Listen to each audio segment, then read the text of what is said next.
The following podcast may contain some strong language and adult themes. If you've got young children around, maybe save it until they've gone to bed. If you really don't like bad words, this pod probably isn't for you.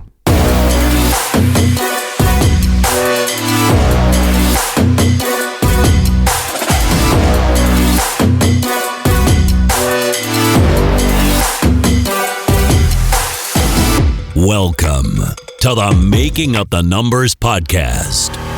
The Making Up the Numbers podcast is sponsored by Hope Technology, J-Tech Suspension, Revolution Bike Park, Ride Southern Spain, Schwal, and the world's finest independent mountain bike magazine, Singletrack. Life is all about choices. Sometimes you have to make choices you don't really want to make. Choices that aren't necessarily what you want to do. The last episode of the podcast with Richie Vood and Todd Shumlick was our most popular so far, and we had some huge plans for developing the brand this season. Unfortunately, or fortunately, depending upon whichever way you want to look at it, my agency won a huge amount of work at the turn of the year, and to deliver that and to devote some time to my son who was born in December, something had to give. And so we had to park the pod for a bit, but we're back now. And we've arrived at the start line just as our name's being called because the 2021 World Cup season is about to get underway. So before we get started, we should probably explain that we've ended up recording this episode completely back to front. I recorded with Reese and Jamie earlier this week when Jack was travelling. And then we spoke with Nina earlier today. And now we're recording the intro and the outro. So over to you, Jack. Tell us where in the world you are right now and how you've been getting on with stuff. So I'm sitting in my race camper at Le Bresse Bike Park in France, watching Dan go and try and fill up a water tub and forget something as he trundles across the car park with his little water trolley, which is why I was smirking and grinning as you were doing that intro, George. So yeah, we're here riding downhill tomorrow and then heading across to Leogang tomorrow night and Sunday, ready for the first round of the World Cup. Well, I've been away from the whole mountain bike thing for a few months, and I popped around to yours for a brew at some point in the middle of all that. And I didn't even know that the World Cups had been cancelled that stage. Have I missed anything else? I don't know. I mean, it don't feel like a lot's happened. Yeah, Maribor was rescheduled, and then we lost Fort William, which is obviously a big shame. But I think other than that, do you think Fort William's going to get rescheduled? Because it's still showing on the UCI website as... I'd love for it to be, but no. I mean, you're pretty busy throughout the year, aren't they? And yeah. No, I mean, in my opinion, if it was going to be rescheduled, that would have happened by now. I hope I'm wrong. Obviously, we all want to go and race Fort William. But no, I would think next time we'll be there, will be next year. We had a race here in the UK, which I couldn't make, but you won. Tell us a bit about that. Yeah, so that was really unexpected. I don't know if everybody knows, but I dislocated my shoulder 4.5 weeks before that race, which is not a good injury. I got quite lucky with rehab. Like, I've got an amazing physio, and then obviously I trained pretty hard. So kind of the feedback I got from my physio was because my shoulder's already quite strong. It went back in and then started supporting itself pretty well. So I was back on the bike about 10 days after doing it and just kind of I didn't build anything. I just was riding steady. And my plan was to go to Hamsterley and just take it easy and just ride with some of the Gravity School guys that I've been coaching. And I mean, to be honest, if Dan had been in town, I'd said to people the week before, I probably wouldn't have raced. I would have practiced and then not done my race run. But obviously Dan was away. We had the team there. It was our first kind of UK race for a long time. I felt a little bit of pressure to actually get on the track and ride. So I just rode smooth all weekend, and my first race run was very, very repeatable and smooth. And I was second, only like 12 thousandths off first or something, which was a big surprise. So second run, I managed to find the extra 10th of a second and won, which was really unexpected. So yeah, nice way to start the season. I've had another 4 or 5 weeks of rehab since then. So I feel like I'm going to Leogang in good shape and ready to ride hard. You posted a video and you were absolutely hauling through those trees. Yeah, that section was the one section in that first race run I felt slow. So I actually managed to squeeze in a couple of pedal strokes through there. And I made a mistake in the second race run lower down, quite a big one. So the time I made up top balanced out with the time I lost at the bottom, pushing a little bit too hard into a greasy, well, not greasy, but like a a corner where I lost a little bit of exit speed. So yeah, it balanced out to give me an extra 10th, and that's all I needed. It was pretty decent field, wasn't it? Yeah, for sure. I mean, as I say, I wasn't expecting to win. Luke Mumford is very fast at Hampstead and rode really well. I think me and him did 4 times between us that were all within, as I say, a 10th to 2/10 of each other. So that was good racing for us too. And then, some other really fast riders. Brayton was there, obviously. And it was kind of a little mini national, really, with the strength and depth in the field. Well, shout out to our Making Up the Numbers team rider, Neil White, who took the win in the vets category. Obviously, the field was a bit depleted without myself and several others there, and you can only beat what's in front of you. So well done. I'll see you back there for the first national in a few weeks. Jack, having Dan on the team really seems to be pushing you on. How much is it helping having someone that's, and I'm using the term as fast as you on the team, because he might not be quite as fast as you, but he's pushing you pretty close, isn't he? And what's it taking for you to kind of stay ahead? It's working really well. And to be brutally honest, in some scenarios, Dan is faster than me, and I won't argue with it. If it rains and it's technical, I can't touch him. Really? Yeah, no chance. I think it's from his trials background. Like, he's so skillful and balanced. So as soon as you're having to like maintain like weight distribution on the bike and a good body position when the trail gets really slippery. I mean, I'm good in the wet, but Dan is very, very good in the wet. And at the moment, if it's really fast, I can usually keep him at bay. But that's 11 years experience racing World Cups. That used to be one of my weaknesses. It is pushing both of us, because my strength is something he can improve, and his strength is something clearly I could improve, because until you're riding with someone who's beating you, you don't know where you are. And it's definitely lifting both of us. You know, we went to Raiola testing a few weeks ago, and on my own at the start, I did a time that I thought was pretty reasonable. And then off the back of me and Dan timing and testing and working together throughout the day, I went 8 seconds faster. And I wouldn't have gone 8 seconds faster on my own, because you're working with each other and looking at the splits and going, all right, well, that's okay, but that's really not okay. It works really well with both of us, and it's going good. So we're excited to get racing. Yeah, it's been a few years since you've had somebody to really push you on the team. Probably George Gannicott, last person, would you say? Yeah, for sure. So me and George in 2017 and 18 were obviously kind of working together similarly to this. And it's great. It's essential, really, because you're just doing your own thing otherwise. Yeah. And some people, like Danny Hart's really good at just doing his own thing, but he's been at the top of the game since he was like 16.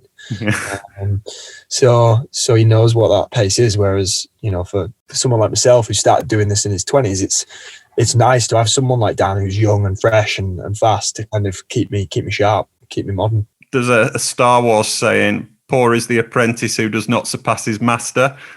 Just how good could he be? Yeah, I mean, I'd like to think certainly this year he can be pushing top 10s, as I said, especially if it's wet. Like, you know, that bottom section at Leogang, if it rains this week, he can do some damage down there. I'd like to think he can go all the way. He's a very good rider. He's very committed. He's getting stronger and stronger every year. I better stop blowing smoke up his ass, because I can just hear that water tub coming back across the car park. You've got to keep his feet on the ground. Talk us through your schedule then for the next few weeks. Yeah, so we leave here tomorrow, go to Leogang. We've got the first round of the World Cup in Leogang, which obviously we're super excited about. It's been 7 months since we raced the World Cup, so really, really keen for that. And obviously I was at World Champs last year, so I was helping Dan and must have walked that track about 8 times. So really keen to get on track myself and race. And then we were going to come straight home for a week, and we just can't risk it. We were going to come home for a week and then spin back around and come down for EWS Canazai, Leger World Cup, and La Tuile and then La Tuile EWS. But we're going to have to stay out. So we're in Europe for another 5 weeks. It's going to be a drag. We haven't been able to bring the mechanic because of all these COVID hoops we're having to jump through. Elliot's had to stay at home. That's the schedule. Are you back for the national and national champs, or no? That's the same weekend. The national at Hampstead. That's what we were coming back for in June, which has been moved into July. We were coming back, but now we can't. So that's the same weekend as La Tuile EWS. So we'll be out doing that because Dan's under 21. You see in that category, so he he can push for podiums in that category. So it's going to be really exciting. And I depending on how do I word this? Depending on how much they go out of their way to make it shit, I usually enjoy EWSs. If they go out of their way to tape in, like Matt Stoddard and a few other people will agree with me on this, like Matt races all the EWSs and on his day is a top 10 rider, and like he gets as frustrated as I do when they just go out of their way to tape in shit tracks. Yeah. I think you told me after was it Zermatt, the last one you did, that you I weren't went doing out. anymore? I didn't finish it. I just went out. Like, it was just rubbish. It was almost dangerous in my opinion. Like, you were going 40, 50 mile an hour down a goat path into a 90-degree corner with a cliff on the edge with a drainage ditch in the turn. Like that. That's not my idea of mountain biking. Anyway, but I'll digress. But yeah, so we're out doing that, and hopefully the EWSs will be good. I've done Canazai before and really enjoyed it. That was a good one. And then we will be back for national champs. So we're keen to obviously come down to Bala and do another UK race. Yeah, I haven't seen if it's going ahead yet. Have you heard if it's definitely? You can't book on. All I'm hearing at the moment is same as the Llangollen round in June. It's dependent on the Welsh government and whether they're going to play ball or not. Worlds, do you reckon you can make the team? It's not something I go into a season thinking about. I used to, and the year I went into a season not thinking about it, I went. So, mate, I just take each day as it comes on my bike, enjoy it, ride as hard and as fast as I can. And I mean, it'd be a dream for both of us to get picked, wouldn't it? You know, if together we have a great season. It's Val di Sole this year. It's the one I do best at. So that would be a dream to race world champs at Val di Sole. But as I say, it's not something I hold on hope for going into a season. What will be, will be. Well, in the time we've been away, we've confirmed some more sponsors for the show. So welcome on board JTech Suspension and Ride Southern Spain, who've joined the esteemed ranks of Hope Technology, Revolution Bike Park, Schwalbe and Singletrack. Thank you to you all for your support and to the listeners for your continued support.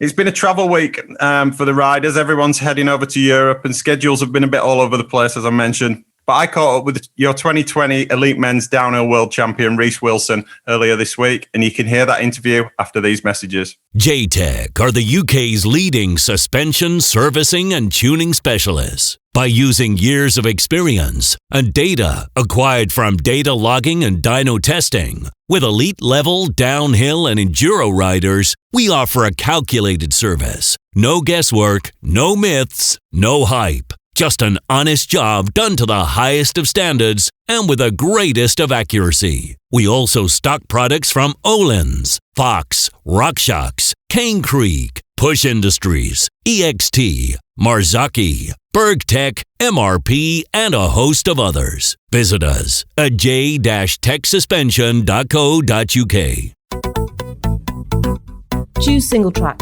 Choose print. Choose digital.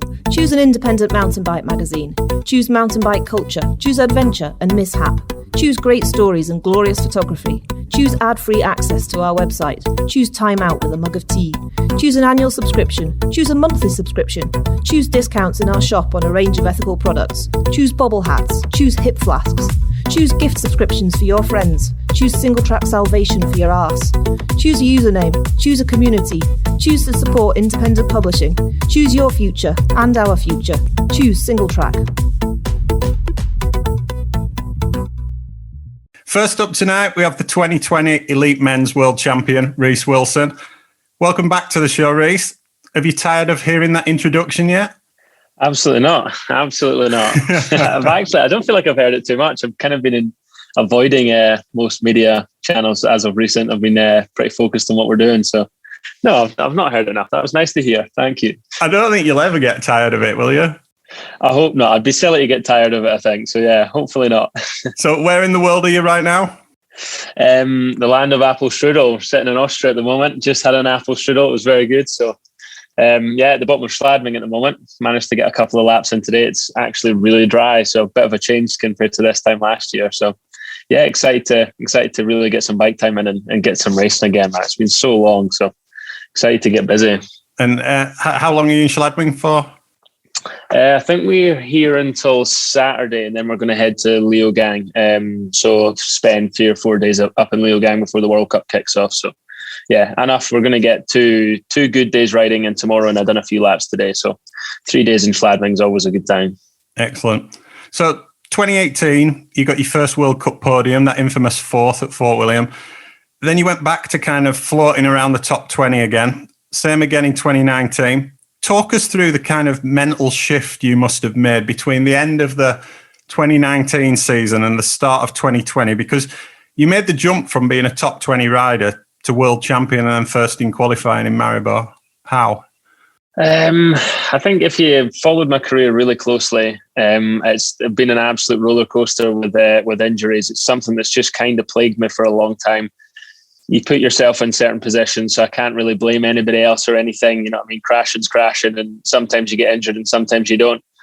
And really, like you said, 2018 was a really, really good year. I was finally starting to pick up some momentum. And then end of 2018, I went to ride hardline and crashed and had another shoulder operation. So it was actually, the downs have predominantly started with injury. So yeah. For getting 2019 out of the way, injury free, and then having a whole off season. And then when COVID struck, we had an extended off season. So I basically just got a good amount of bike time, which I hadn't had since 2015 or something, since I had an off season without an operation. So that's really, that's all I put it down to. I actually got some good bike time in. I got a whole year and then a whole off season and then a whole year of training and racing. And training's one thing, but racing's another, you know, and actually getting a good block of racing under my belt in 2019 without being plagued by any injuries made the biggest difference. And then, I just went in that off season and just started really believing like, this is it. You've tried hard. Now you've done everything you need to do. Like, this is it. Let's just kind of go for it. So that was really all the switch was for me, to be honest, just confidence in the fact that I was fit and healthy and I should be ready for it, you know? So that's really all it was, I think. You smashed yourself again pretty bad after that quali run in Maribor, and you didn't race the rest of the season. How are you doing now? Yeah, I'm doing really good. That was, I would like to say it was at the time. It was a really scary crash, just with how quickly it happened, and again kicking myself when I was flying home. Like, fuck, you were there. That was it. The pieces were in place, and I just had to ride it out. And I just got a little bit too relaxed, and all that overnight rain and just silly mistakes, man. You kind of create your own luck, you know, and that was a mistake on my half. And I never thought I'd be in a position to be riding World Cup so relaxed that I'm just not paying attention. Like that was so rare. But again, a slap in the face that you need to be paying attention to these tracks, and they're ready to bite you. So, that really was a bit of a bummer. But I was going to ask, like, if there was a thing after the crash where it was just like, whoa, enough. Forget this is all just too much now. I've just won world champs. I've just qualified first for the next World Cup. This is just too much. This is everything I dreamed of. Wake me up now. And then the big crash. And then, right, was there a part of you that just went, all right, let's just go home. Let's just go home and calm down for a bit? That's exactly what it was. The mental strain of that World Champs week, because like I said, you train so often, and sometimes you don't get to choose your race days, and you don't get to choose the weather. But I genuinely believed on that day, like this is my opportunity. This might be as good as my opportunity ever gets. So I put myself in a mindset where I was like, I wasn't going to be happy with anything less than a win. And then when you start putting yourself in that mindset, 4 or 5 days of riding a track like that in those conditions, the bags under my eyes by the end of the week, I was absolutely exhausted. And then you just roll straight onto the next race. Yeah. And then a whole new wave of emotions. And that is honestly exactly what it is. I just didn't have time to come down and settle and go, right, where am I? I didn't find the ground again. Yeah. And then, I did find the ground with my head pretty quick the next again week. So then, I was flying home going, wow, what a shock that was. So I chose to just go straight home. I toyed with the idea about going out to Portugal because I was feeling kind of good again. And I was like, let's go racing. I'm feeling good. And then I thought, you know what? Nah, there's no rush. Let's just keep that momentum, keep what you've got, and put another solid off season in and come out swinging next year. So here we are. So you've won Worlds, then qualified first at the next race. Do you feel like you now kind of know the level you have to be at, the speed you have to go to be right up at the sharp end? I believe it does. It always changes, man. Every year there's something that comes out that sets the bar that little bit higher, and there is always somebody that's willing to go that little bit harder. I think now it definitely made me readjust. Like, what are my goals now? Like, I've world champion. I didn't even have that in my goal set for the next 5 years. So to kind of tick that off in a weird way, it's a monkey off the back. But then in another way, I was like, wow, I have to replan my whole next 5 years. That wasn't in the schedule. So yeah, this off season's been mentally one of the tougher ones. I wouldn't say tough, but I've just had a lot of new thoughts, the things that I've never had to think before and things that I've never had to plan out before, media obligations and stuff that I haven't had to deal with. So yeah, it's learning, but I definitely feel like I've kind of earned my spot. And with winning world champs, good qualifying run there, a race run, and then a good qualifying run the following week, I feel like that was enough to kind of cement it in my head that I can be there now. I'm a winning guy now and just need to put the puzzles together every week. So yeah, excited. What have you been focusing on during this off season? And have you done anything different? No, again, these long off seasons are quite difficult to stay motivated the whole way through. We really don't get that much racing, and they're jamming all the races in a real, in 2 months. Our off season seems so long, and then it's more time to think. It's more time to get inside your own head, and sometimes you just end up jumping down wormholes. So this last off season, just last year, was working amazingly, and I had a few things planned out that I wanted to change. So I've stayed focused. I had a couple that shoulder injury, just a little niggles I've been working on physically, and then just a lot of technique work on my bike, just really, really, really refining technique. Because you can be as fit as you want in the world, but if your technique's a little bit off, your fitness isn't really going to help you much. So yeah, I've worked a lot on technique and body position and bike setup and what I consider the important things. Well, what's the main bit of technique that you focused on?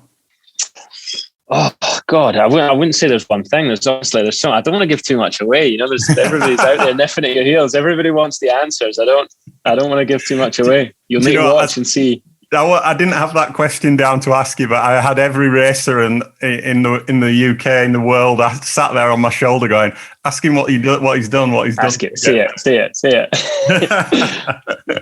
The most important question then, have you lowered your handicap?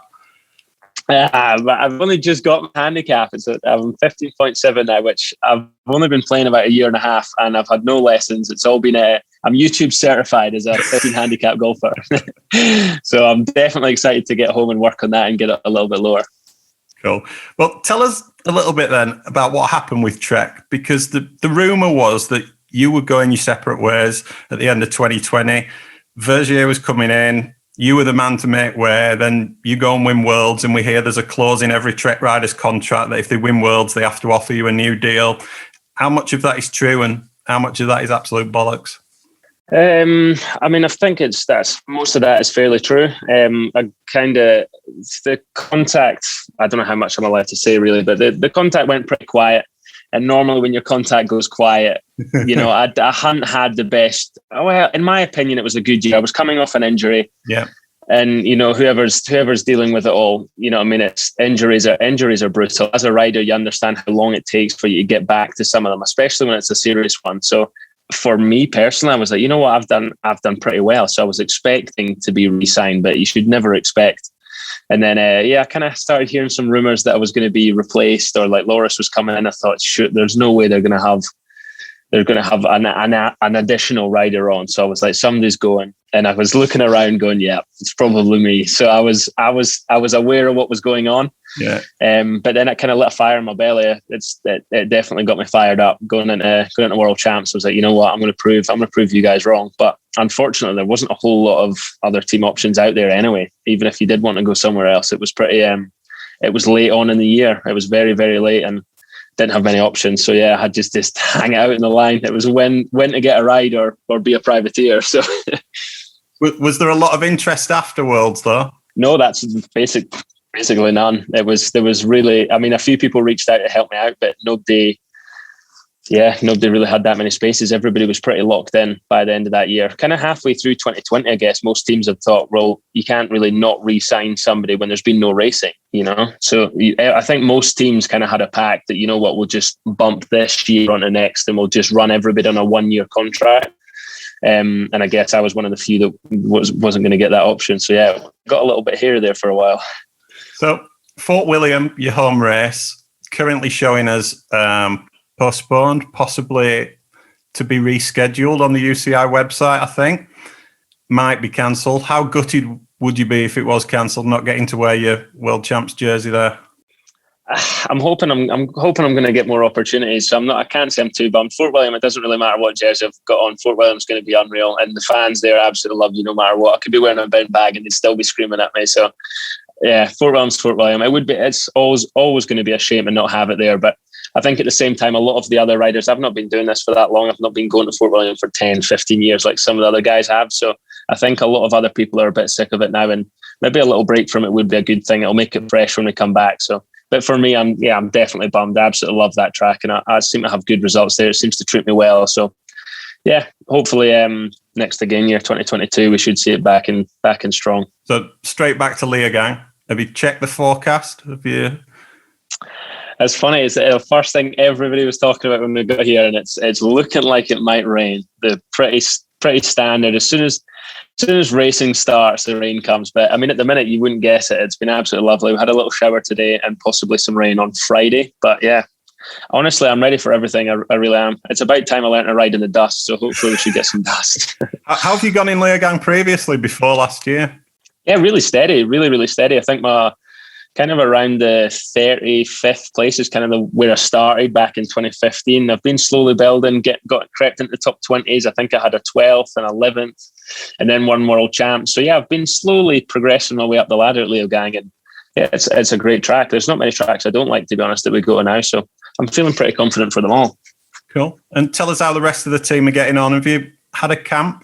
Well, actually, I've just seen that tonight you've put a video up on your Instagram that I haven't had a chance to watch. You've done a UK camp, is that right? Yeah, we managed, obviously with the whole COVID thing. Trek wanted to kind of keep us local and didn't want us traveling too much, so we've actually done 2 camps, just me and Cade, and the 2 mechanics, Joe and Dan. We've just stayed in the UK and we've been to Wales, I think twice. So we've done 2 days and then back down another 2 days. We couldn't do that much testing because we didn't have that much product. So at the end of the day, riding your bike. If you don't have shocks or forks to test, then there's not much point in testing. So we done what we could, and it was enough, to be honest. I don't feel like we need to do that much. I'm quite although I like to fiddle, I'm also I can just pick a setup and be like, that's what we've got, and then forget about it and focus on the race. So we've got another 2 days tomorrow with RockShox, and I think that'll be enough. I'm in a really confident place for the bike, so I'm just ready to get racing, to be honest. See where we're at. Is Joe your mechanic and Dan Cade's? Yeah. Never a dull moment when Dan's around? Absolutely not. Never a dull moment when Cade or Dan's around. We've got a really good... You asked earlier how the team and everything's doing. It really has been good. This has been the first week we've all been together. Charlie, Loris, Cade's arriving tomorrow. Yeah, and everybody's getting on really well. It's definitely a bit more tension this year for sure. Everybody's a bit on eggshells and waiting to see where everybody stacks up. So, like I said, just good to get to that first race and get the cobwebs blown off. So I wanted to ask, and I was like, do I ask? Do I not ask? Does your name come ahead of Loris's on the side of the team bus, with you being world champ? I've actually, you know what? I've not even looked at the side of the team bus. I'm not very sure. I really wouldn't know. It's definitely. They're too competitive. I mean, Charlie as well. We're all competitive and we're all racing for wins. And although we can't really affect each other's results, it's not a team sport. I can't ride Loris's bike down the hill, and when he gets a good result, it doesn't help me much. So it's competitive, and we're 3 competitive guys. Cade's definitely competitive in his own way as well. If you want to throw some bar spins, he's there. So hey, it's gonna be competitive. I'm excited. Yeah, it's the strongest team I can remember seeing in quite a while. It's potentially all 3 of you. Well, even Cade, you could be on a podium. Cade's been a junior world champion, Exactly. Yeah. I think Cade's just waiting for that there's one little piece missing for Cade, and it's just, I think, a little bit of belief and confidence that he can actually be a top 20 guy and he can be a top 10 guy. And once those things start clicking, whether that's his focus or not as well, man, he loves doing jumps and he's sick of that stuff as well. So I think Cade's he's still young and he's still kind of finding his feet and he's finding his path. So I think, yeah, like you said, Cade definitely has potential to be there. But to see 3 guys up on the podium at a World Cup from Trek wouldn't be a surprise to me at all. Yeah, I don't know if you remember when you came down to Manchester and we did the podcast at the end of season 1, and we asked him, what would you like to win most? What would you be most proud of? World Champs, World Cup overall, or Rampage? And I think he chose Rampage, if I remember rightly. Yeah, no, that's it. You can tell when you hang out with him and stuff, he really does just want to ride his bike and have fun. So I think in the next few years, he'll definitely find his journey and his path, and he'll be off and he'll enjoy it. So looking forward to seeing that for him.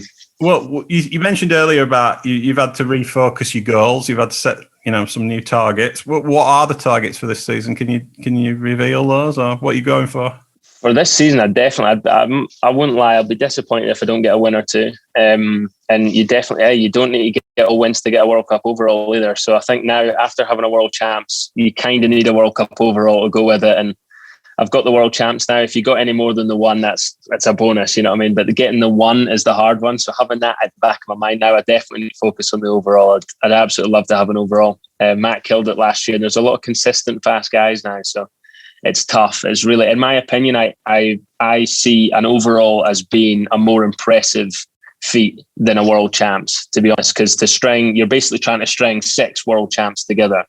You know what I mean? No, we're not trying any harder at any other race than we do at World Champs. Everybody's trying their hardest every weekend. So if you can win or get enough results to win one of those overalls, that's seriously impressive. So that's definitely what we're going for. Tell us a little bit about the new bike then. What part did you play in developing that? Because I think was it your first rides on it? Was that World Champs' first race on it? No, so we raced World Champs on the old bike, but we had been testing previous to that. So whilst World Champs was happening, we knew we had the high pivot the whole time, and they wouldn't let us race it through last year. They were kind of continued developing. So the bike's been around for a while. I think since the end of 2019 was the first time we tested it. And it was a bit of a surprise. We didn't know we were going to get a high pivot, but I had spoke coming from Common Salem 2018. I told Trek like a high pivot's kind of where I'd like to go. And they kind of surprised us with one. So as soon as I seen that, I was like, well, now we're cooking, and it's bigger than I could imagine it, and more. It's a really, really good bike. So I'm excited to get it fine tuned. Cool. Any idea when it's going to be commercially available? I have no idea. The world's crazy at the minute with stuff like that, isn't it? So I have no idea. So away from Trek, you've been working with an agency, I believe, to kind of help develop commercial partnerships for yourself. Tell us a little bit about that. Yeah, Paul, it was kind of an accident, to be honest. But after World Champs, I went home and sat down and thought, wow, everybody's calling me the World Champ now, and my DMs are going pretty crazy. And I was like, maybe I should get somebody that knows how to handle all of this stuff, because I was obviously, my mental capacity was pretty full with what I was dealing with as a racer. So I was like, maybe I should get somebody else to help me.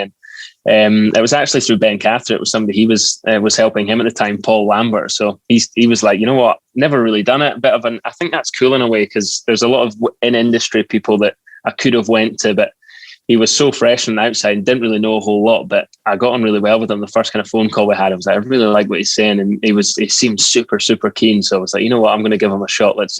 We're both going on this journey together. So he's kind of started from a start, and yeah, he's absolutely loving it at the minute, and I'm loving it. And it's great. It's really cool. Excellent. Well, look, best of luck for this season. I hope you can start where you left off last season. First racing Leogang, just like last season. Maybe it's a sign. Hey, fingers crossed. It's fate. It'll be what it'll be. I'm going to try my best, and I'll be there. I'll be on the starting line. I'll be fit and ready. And after that, the rest is history. So we'll see how it goes. I think you're going to have a good season, Reece. I really do. Thanks very much for coming on the show, mate. Best of luck.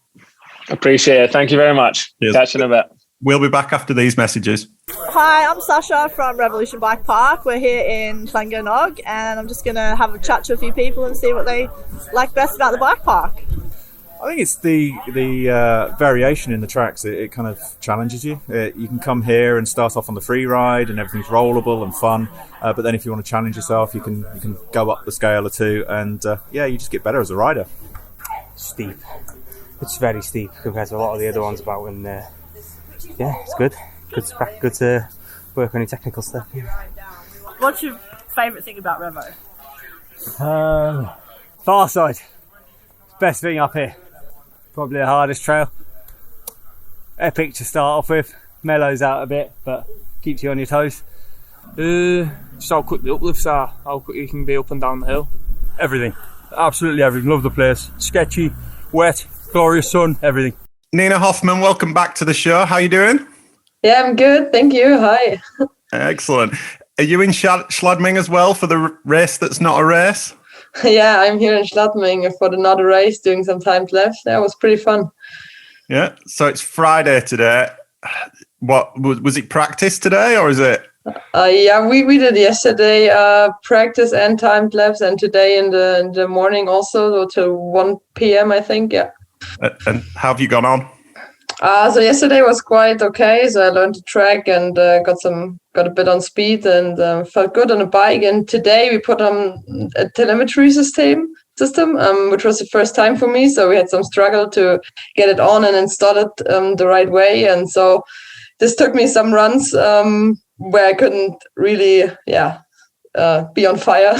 So I didn't burn down a good run today, but that's okay. Which one are you using? Which system? The Epsilon B telemetry, Italian system. So you're riding again tomorrow, or is that it? Was it just I stay one more day here in Schladming. It should rain tomorrow. I don't know. I hope it doesn't, or just late in the evening. And then we head over to Leogang. Nice. So 2020 turned out pretty good for you, didn't it? Taking your first World Cup victory at the second Maribor race and finishing third in the overall and German national champion. Happy with your season? Yeah, it was a pretty short season, but pretty lucky for me, or good result for me. I'm happy with that, and hope to keep up with that this year. Yeah, so you were 6th and 1st in Maribor and then 5th and 2nd in Loser. So looked like the back-to-back events suited you pretty well. I don't know. I always felt better in the second race. I felt like I still had some energy left and got the track a bit better in mind and everything and all the lines. And also the weather was a point. For example, in Maribor it was wet at the beginning and then it dried again and I felt more confident again and so on. So this was also a reason. Yeah, that's true. The two races in Maribor were very different. So how important was it getting that first win under your belt? It gave me a lot of confidence and gave me the feeling that this run, it was a good run, but it was not a perfect run. And this gave me the feeling also, so there is still a lot to improve. And I haven't reached the top, I think. But this was in this moment enough for first place. And this was pretty motivating. At the moment, I don't feel that confident, I have to admit. But let's see, let the first race begin. Did it give you confidence going into the off-season? It definitely does, but I also had, so after my win in Maribor, I was pretty confident, and then I came to Loser and had some struggle on the track, which settled me back down a bit. And on the ground, I'm not that perfect and I still have a lot to work on. And this is what I took into my off season. So I can have the speed, but there are still a lot of things to work on. But it gave me also, when I talked to sponsors, for example, in the off season, this victory just gave me a lot of more, arguments to talk about or to how do you say? Negotiate with. Yeah, this was the word. Thanks. So talk us through the off season then. What have you been focusing on? Anything in particular? I'm focused on technical stuff. So on my riding technique and skills, for example, or for especially cornering, because I feel like there I can improve a lot. I always have the problem that I don't lean my bike into the turn. I always lean my body into it. I worked on that one and also some other things, which I think got a bit better. I've been a lot in the gym because I actually did a lot of other stuff, like climbing or swimming in winter, but it was not possible because of COVID. And so I went more to the gym, which was actually not bad because I could build more ground, like power and stuff, because I always did the same exercises and improved in these ones. And this gave me, also I feel it on the bike now that I feel pretty strong. So you're feeling good, but you're just not that confident. Is that because you've not raced? I'm feeling strong, like my body feels strong, but I feel like my mind is not in the racing mood at the moment, not enough. So I'm not in the hard attack mode. I'm just cruising too much at the moment. And I think so like this event today and yesterday was good to have the other girls here and to set up, to get on pace now, to have this pressure. You have to bring down a fast run now. And this is what was missing in the winter a bit, but it's always the same. Who else is there? Bali was here. She did a pretty fast run today. And Moni and Cam, Tanny is here, but she was not riding that much. Yeah, Veronica was also here, but she was not riding today, I think. Yeah. So many fast girls. Also, Tracy was here yesterday. Ah, right. Okay, cool. Yeah, it was cool to see her.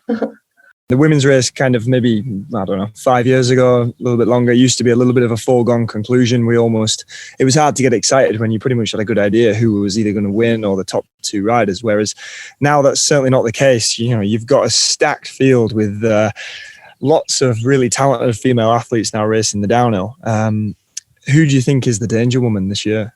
Valentina, her? Yeah. and Marine. Okay. Yeah, okay. And also, of course, Miriam and Tanny, I think, afterwards, yeah. Yeah. But definitely watch out for Vali. You think Vali's going to make a massive impact straight away? I think if she stays confident enough and if she has the right mindset, because her riding is just good. It's just so good, and the technique is just awesome, and she has a lot of room to improve with this technique. You know, when I see her riding, it looks always safe and stable and confident, and I think she can go faster and faster every year. Yeah, she rides very strong and composed. She can steer clear of injury, then yeah, she's certainly going to do very well. She rides like a man. There you go. Almost.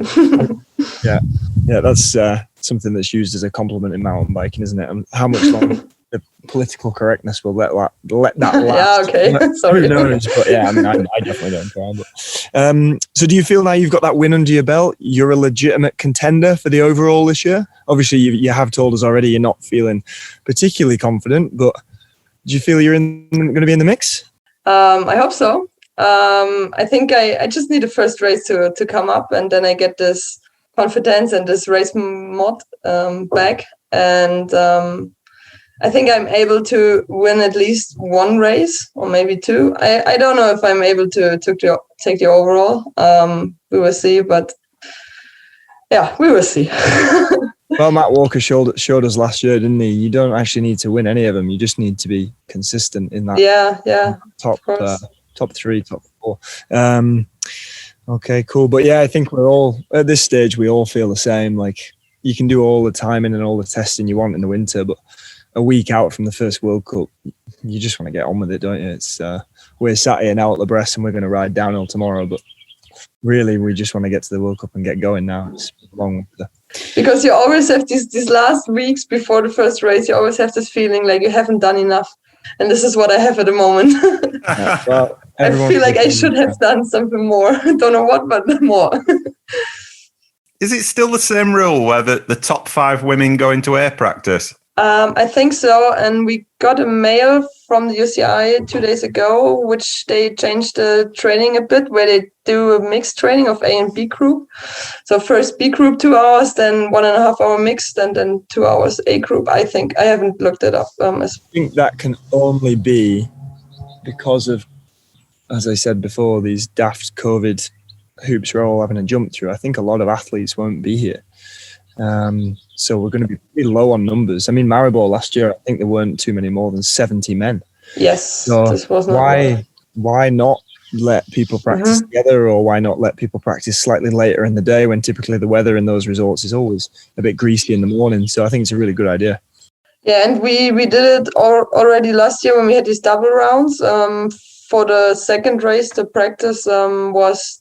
So they actually wanted to separate it from A to B, but then they just said practice together. So you have more. So it's, I think, 3.5 hours. Yeah, I remember, yeah. And it worked out pretty good. So I think this was the reason. Yeah, it was fine. It's crazy. You're riding for your own team again, Nina Hoffman Racing, with support from Steph. Yes. Was that always the plan, or did you kind of solid 2020 season prompt some interest from other parties? No, it was actually the plan to go for another year, because last year was just so short and we couldn't really show up all the setup and all the stuff. So I wanted to do one more year like this, and I will decide after this year what's going on. A big decision after this year. You're on the V10 with a full Fox setup. You said you've been using the telemetry today. Yeah. How far away from being fully dialed in are you, do you think? Oh, I'm pretty far away. One day. I think there's always so much room to improve, because I think I'm far away because I don't I have to work on myself so that everything what the system tells me, that this is actually, it should come from my side, that I can say after one run, even without the telemetry, okay, let's change this and this, because every track is different and every condition is different and you can't always use the system. And so this is what I want to learn during the season, during next off season, and so on. So how it should feel. Yeah. For sure. Okay, so on to Leogang then. Are we right in thinking that you crashed at the top section in Worlds, but then went fastest on the final 2 sectors? Is that right? Yeah. This crash in the first off-camber, this was so embarrassing. Because I never ever crashed there. I crashed everywhere on the track, but not there. I came over this bump and then there was this stone. I was like, oh no, this stone is in my line. And then just on the floor. But then you had good bottom splits. Yeah, at least, but doesn't count. Did you do the big gap? No, I didn't. Did you do it in practice, or because I know I had to admit I didn't it. No time, because I had some struggle with some crashes. I had a wrist which was pretty weird. Like I had a small crash on my wrist and it was hurting like hell. And I actually wanted to cancel my quali run because I had so much pain. And then it was better. And we had one more day of training. And then I felt like, okay, let's do it. And then the weather was so bad on Sunday, so that no girl was jumping it. And I felt like... Yeah, it was massive. I remember walking the track with Dan, looking at it. And crazy. That doesn't work. And then standing there in practice and watching some guys hit it and watching some big crashes. And yeah, I'm a little bit nervous about hitting it myself, to be honest. It didn't feel like racing anymore because it was more like a gamble for me exactly. in the lower part. Yeah, too right. Yeah, I think they could have... yeah, well, I don't know. I hope they adjusted a little bit for this race for this year. Maybe just, I don't know, put some wood somewhere. Or now it's been ridden. Maybe it's the ground is harder now. Yeah, they should have took some roots out, and whereas before they just left it fresh, and unless it's bone dry, you're just asking for trouble. And racing in Leogang in October is not going to be bone dry, is it? So not the approach. Probably not. Okay. So you've done well at Leogang before, second in 2019, is that correct? Yes. And that was one better than your third at Fort William the week before. Correct. Those were your breakthrough results at World Cup level. Do you like the Leogang track? Is it one of your favourites? It is fun, but I actually like other tracks more because I always miss the technical stuff in Leogang, which we had last year, of course. But it's still quite fun. Also the motorway and so on. It's fun to go over these jumps and everything. And the crowd is always also good because it's close to Germany and there are many German fans. And this was pretty amazing in 2019. Nice. So yeah, overall, I get the feeling you're a little bit nervous, apprehensive, but excited to go racing at the same time. That's correct. I'm sure you'll be fine. I'm nervous, yeah. We all are. You'll be fine. Cool. Good stuff. We'll leave it there for tonight. Thanks very much, Nina, and best of luck for this season. Have a good one. Cool. Thanks a lot too. Have a good day. We'll be back after these messages. If you're enjoying the Making Up the Numbers podcast, hit subscribe now so you don't miss an episode, and drop us a review whenever it's convenient. For additional content, follow us on Instagram at Making Up the Numbers Racing. Our final guest on tonight's show was the surprise package of the 2020 season, Jamie Edmondson. Welcome to the show, Jamie. Thanks for having me. Delighted to have you on the show. Where in the world are you right now? I'm in Schladming in Austria at the moment. Just spoken to Reese Wilson, also in Schladming. Have you got any laps in today? Yeah, so we got here yesterday and we did a few laps today just to get used to it and then getting into it more tomorrow. I think that's the plan. Cool. So I'll lay my cards on the table here. I watched you come up through the ranks. I watched you winning your categories at nationals.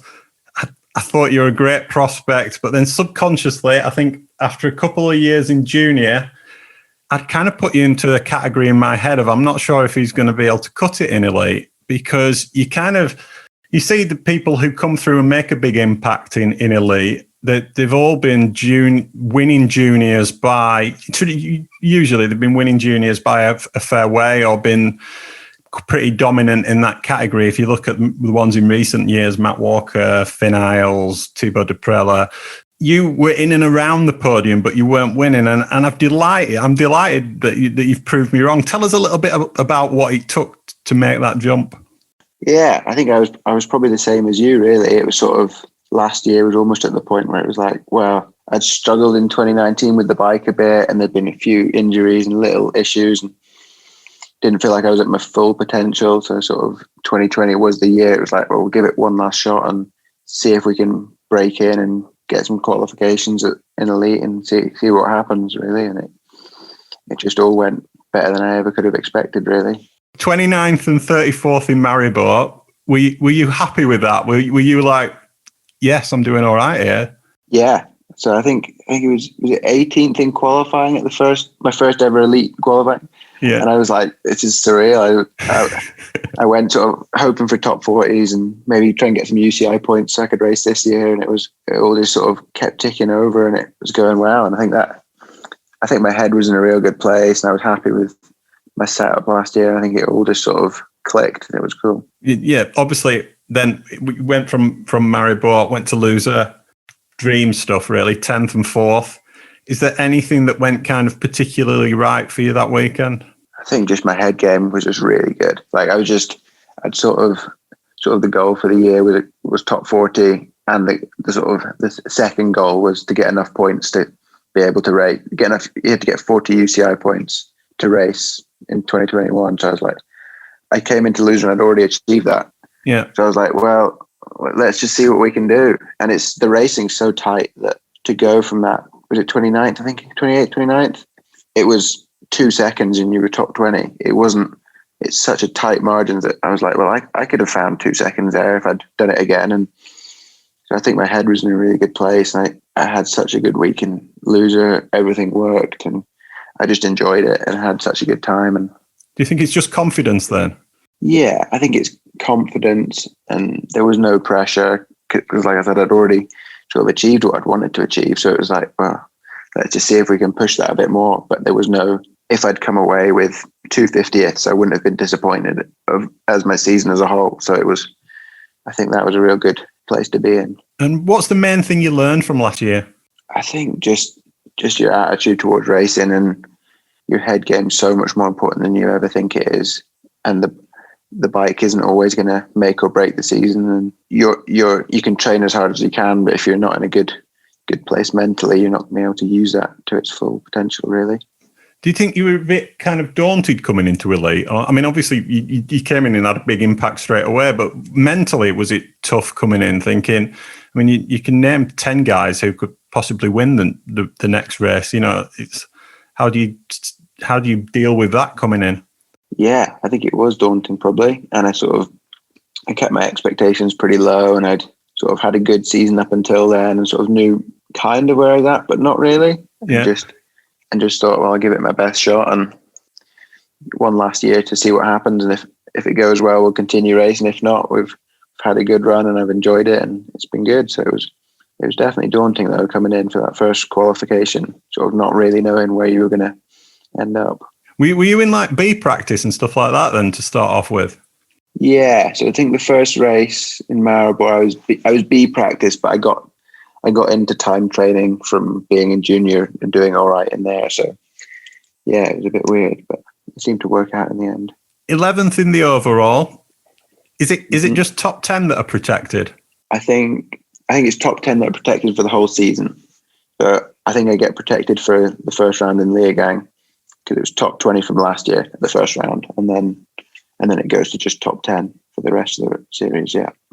And how many times have you pinched yourself this off season that you've already had a World Cup podium? Too many to count. I think it's a bit surreal, and it was just you're sort of sitting there at home thinking, I just need to do that again. It almost. I think I've had so many good runs and good races and just got a bit unlucky or just not quite had that edge, that when it finally happened, it was like, it almost didn't feel that special. It was like, oh, that was a podium. It wasn't like I didn't feel 10 seconds quicker than I'd ever ridden my bike before. It was, everything was good, but it wasn't like, it was a bit weird to sort of almost anticlimactic in a way, but also such a good feeling. So you didn't feel as though like I asked Reese before, now you've been up at the sharp end, do you feel as though you know what that speed is to be there now? But he said it did the same thing. It didn't really feel any different. Yeah, I think it's seeing how I rode in Loser. I think it's basically you've just got to be at your best for the full 3.5, 4 minutes. I think there's no room. There's not really much room for error for me personally, at least. So I think that's the speed. But it's still, you could still go to a different track and it wouldn't quite feel the same. I think so. It's hard to know. Yeah, you were a privateer last season riding a Nuke Proof. How many teams came in for you? There was a couple. Yeah, there was definitely a couple of cool teams that approached me and a few that I got talking with, and there was a few offers, and Nuke Proof themselves offered to sort of support me if I decided to go be a privateer again. So that was cool to have the backing of everyone else. It was cool. Yeah. Was it a pretty straightforward decision though to sign with RockShox track? I think in the end it was. There was a few moments where we were sort of trying to weigh up all the options, but I think they ended up coming forward with the best and most complete package I was sort of looking for. I think that was really good. How big a impact psychologically does it have? Because I've seen a picture, I think, of the bus today. It's full factory, isn't it? In fact, it's bigger than some full factory teams. It's proper. Does it feel like you're part of it? Like the pro circuit now? Yeah, definitely. I think it's kind of that sort of, you can ride, we were riding today and you just suddenly switch off from thinking, what happens if you come into a rock garden and you don't have to think, oh, if I catch a derailleur here, that's me out of 100 quid. It's like, actually just ride your bike as fast as you can. They can help you do anything else, but you just need to ride and focus on you, and you're not having to sleep. And I had it pretty good as a privateer, but still, I think it's certainly been so good this year to have the support and to really focus on myself and my performance has been good. You're on the team with Valley, Ethan Chandro and Tegan Cruz. How different has this off-season been? It's been different. Yeah, I've ridden my bike way more than I ever have for this time of year. And I think I rode quite a lot with Valley, and we did quite a bit of training and testing together in the early spring and end of the winter. And that's been really good to have sort of tried and ticked all the boxes before you come into the first race. Normally you sort of work your way through all the things you want to try on the bike and the testing. Is that what you've been focusing on? More bike time, really? Yeah, a lot of bike time and a lot of figuring things out. It's my first time on RockShox ever, really. So it was a bit to figure out there, but they've been really good in supporting me with that, and it's ended up coming out quite well, I think. I was going to ask you about that. Tell us a bit about the bike and how you've been getting on with it, because it is, I think, you were Nuke Proof and Fox, if I remember correctly. So it is a completely different setup. How have you been getting on? Yeah, I've been getting on really well, actually. I got the new session back in end of February, I think it was. So I rode that secretly for a couple months, and it's been good. I was surprised at how easy it was to go fast and how comfortable I felt. Normally you sort of get the sort of new bike jitters a bit when you're trying to go normal speed straight away on a new bike on your home track. So it was cool to be able to jump on that and just be like, yeah, this feels good. We can push from here. And since then really I've just been shaving off the seconds, it feels like, and getting it more and more dialed in, which has been cool. Cool. And I think your dad went to all the races with you last season. Is that right? Are you going to miss battling on with the old man? Yeah. Me and him sort of drove out and did them all as one big trip, all the EWS and the World Cups last year. So yeah, it'll be different this year, I think, without him. But I think he's going to hopefully try and come out to a few, and he's always keen to support and be there, which is cool. But that'll be different for sure, I think. And what are the aims for this season?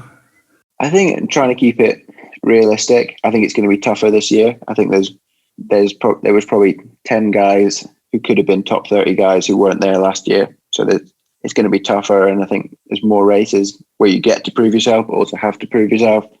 So I think trying to sort of get into the sort of top 25, top 30 every weekend, knowing that I can be there every time to then start pushing for top 15s, top 10s. I think that's sort of the goal for the downhill side of things, yeah.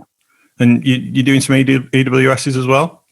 Yeah, I'm going to definitely doing the first 2 double rounds in the next month. And then from there, we'll sort of see, because there's a few that clash and need to work out what to do there, but definitely going to try and do as many as I can.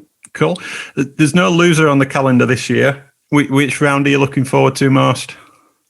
I think Leogang. Yeah. I think even if it wasn't the first race, I think it's always been one of my favourite tracks, and always a track I've done well on the sort of original track there. And then I didn't get to race Worlds last year, of course. So watching that and it looked like a track that I would have really enjoyed and could do well on potentially. So I'm pretty excited to ride something new that's already been cut in, and it should be good, I think.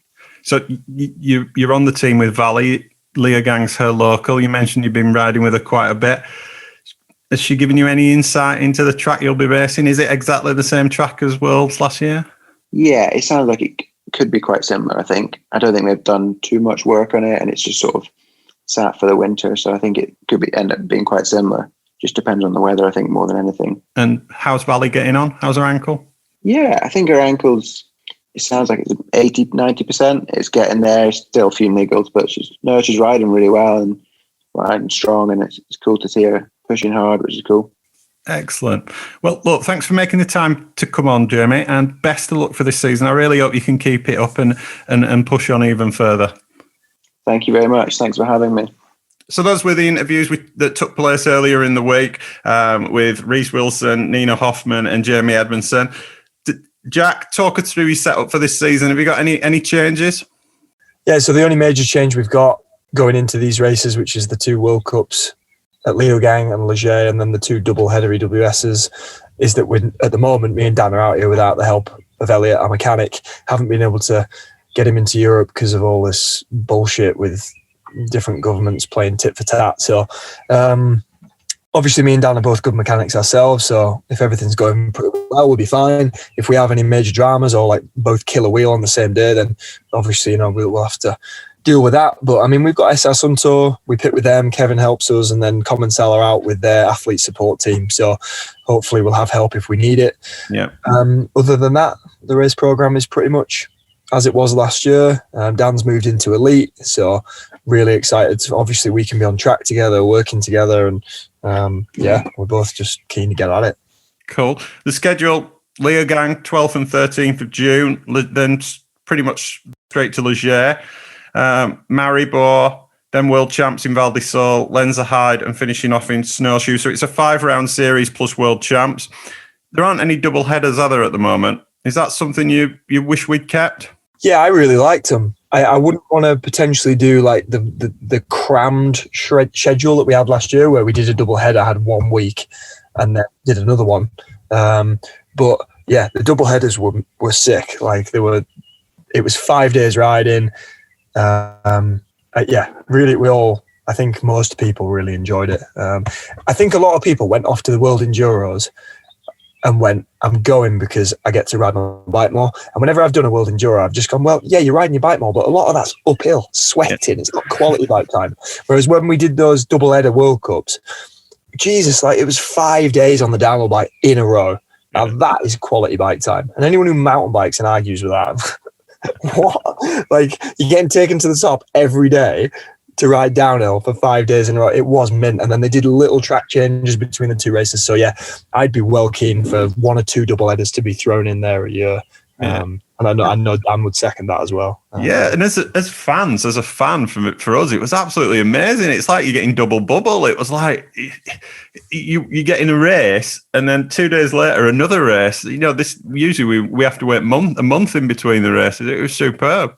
Yeah, and everyone who's doing all the traveling and like Maribor, for example, this year, we've got European champs the weekend before, so we can go and do that. But it's just stuck on its own in August. So if everybody who's travelled there travels there for a double header, yeah, it's double your fun, isn't it? It's a no-brainer.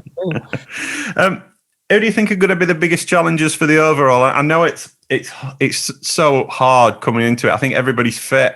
Nobody's raced since for 6-7 months. Yeah. someone who I called out last year, I was talking to Dan about this yesterday, and then obviously injured himself before all the World Cups. Laurie Greenland is going to be back in the mix. I want to put my money behind Matt Walker again. I want to see Matt winning some races. As I said, I've said it on the podcast already. I think Matt's the next Minar. He's just going to be there for years. I was riding with Kieran on our team, who's elite, and I think it was Kieran. He just said he'd ridden with Matt. It might not have been Kieran. It might have been somebody else, but they were an elite rider, and he said they'd been riding with Matt, and he's just absolutely on another level to them. He was leaving them for dust.